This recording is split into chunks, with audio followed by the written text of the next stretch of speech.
சிவாய நம. அரியலூர் மாவட்டம் அரியலூர் வட்டம் கண்டிராயத்த கிராமத்தில் அருள்மிகு லட்சுமி நாராயண பெருமாள் திருக்கோவில் குடமுழுக்கு நன்னீராட்டு பெருசாந்தி பெருவிழா புரட்டாசி 10ஆம் நாள் 22/2/2026 ஞாயிற்றுக்கிழமை காலை 9 மணியிலிருந்து 10:30 மணிக்குள் சம்பரோஷணம் நடைபெறுகிறது. தொடர்ந்து 10 மணிக்கு மூலஸ்தானமும் மாலை 6 மணிக்கு திருக்கல்யாணமும்.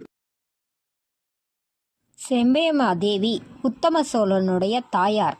கண்டிராயத்த சோழர் தனது கணவர் இறந்தவுடன் உடன்கட்டை ஏறாமல் சோழ சாம்ராஜ்யத்தை பேணி காப்பதில் இவர் பெரும்பங்கு வகிக்க 100 ஆண்டுகள் வாழ்ந்ததாக குறிப்புகள் உள்ளது. ஆதித்ய கரிகாலன், குந்தவை ராஜராஜ சோழனை வளர்த்தவர்கள். ராஜராஜ சோழன் தஞ்சை பெரிய கோயிலை கட்டுவதற்கு பெருந்துணையாக இருந்தவர் செம்பியமாதேவி. இவர் சைவத்தையும் வைணவத்தையும் இரு கண்களாக அவரும் கும்பாபிஷேக நிகழ்ச்சியை கண்டு இறைவன் அருள் பெறுக.